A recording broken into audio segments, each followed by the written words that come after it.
Hey guys, it's Nate with Sauce Ain't the Boss here again, and today is day number 51 of quitting drinking alcohol. Today was an awesome day for me. I took my son for his in-car driving test this morning, my oldest son. He took it in that Camry I've been working on, got that all fixed up just in time, and he passed his driver's test. So he just drove himself to his jiu-jitsu class.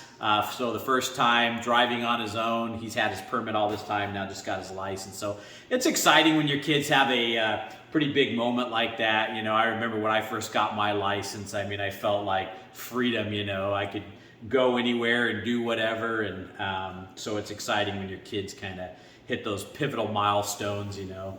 And then I went for a hike with my wife. We just got back from about a 5 or 6 mile hike, and it was really nice this evening doing that. Normally, you know, one of us would have been dropping him off or picking him up, and so we had some time. It's going to be interesting now that I've got another driver in the house, some of the things that frees up to be able to do. So kind of cool. But today, the topic of today is going to be pain and suffering when quitting drinking alcohol. Now, you know, a lot of people view quitting alcohol as this horrible, painful, you know, just nasty thing that they got to go through. And while it has its discomforts, you know, I'm not going to lie, there's times when you have the cravings or, you know, going to certain events or, you know, experiencing firsts for the first time, doing first things without alcohol can be a bit of a trigger, and this, that, and the other thing. I've been thinking about all that stuff that's come along this month and a half that I've been off of alcohol. And, but that just is nothing in comparison to a life of continuing to drink and the misery that comes along with that. And I think you guys should kind of take a look at that and really evaluate what life is going to be like if you continue to drink and where you are at in your life now drinking. And if you're watching these videos or come to this channel, maybe there's chances are that you've decided that you want to quit drinking, and there's got to be reasons for that, you know.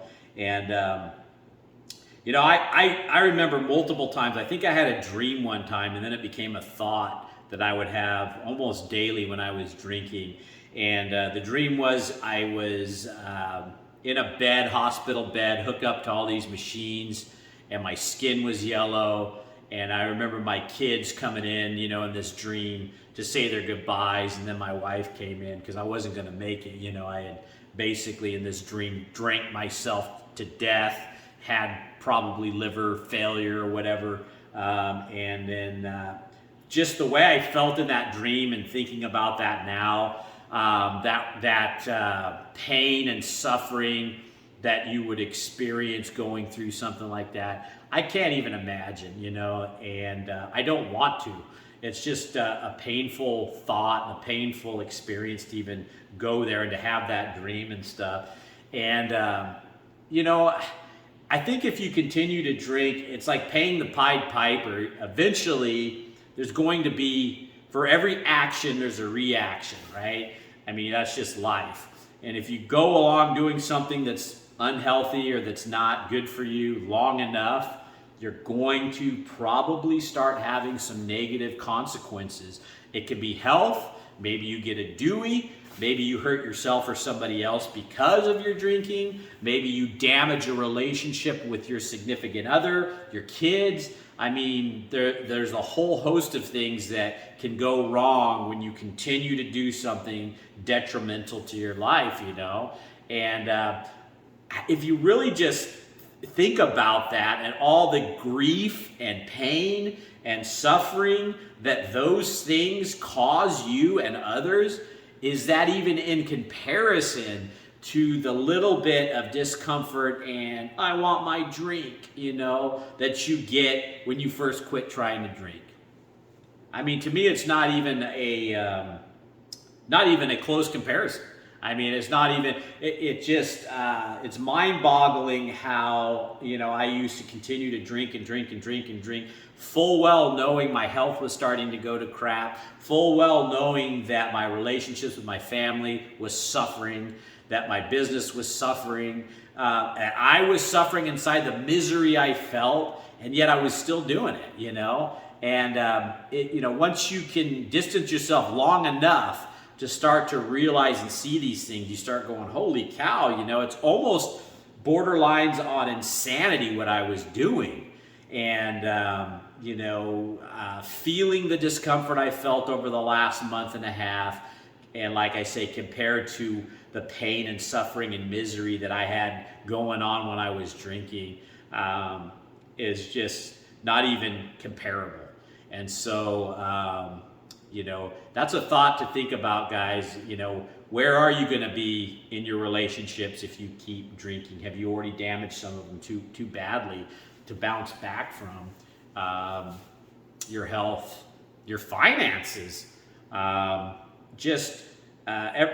quality of life, your longevity of your life. None of us want to be there at the end of our life, because we've damaged our bodies significantly, not being able to do the things we love because, our bodies are breaking down from all the damage the drinking did. And this video is not a scare tactic. I never try to do that kind of thing. I'm only telling you guys the things that I experienced, that I thought about, that I felt going on with me. If they relate to you, maybe you'll get something out of it. If not, move on, But I just know that if I continue to drink, without a shadow of a doubt, I would be going through at some point. It might not be in 5 years, not 10. It could be, but it may be in 20. I mean, who knows? But at some point, it's like I say, it's paying the Pied Piper. You continue to do something detrimental to yourself. Rent comes due, and what's it going to be? And I would much rather feel what I felt through this process of quitting than the potential of what that would be like, because some of those things are just utterly devastating. And what's crazy is you're not just causing pain to yourself when you go through some of this end of life stuff from drinking, but you're hurting so many other people that care about you. You're hurting your relationships, and just really doing things that you can't come back from. And so think about that, guys. Just a little bit of a downer today, but it's worth talking about and something to think about. So experience the discomfort now or later, and which is going to be worse? It's worth asking yourself that. So that said, guys, remember, sauce ain't the boss. You are. You guys have a great night.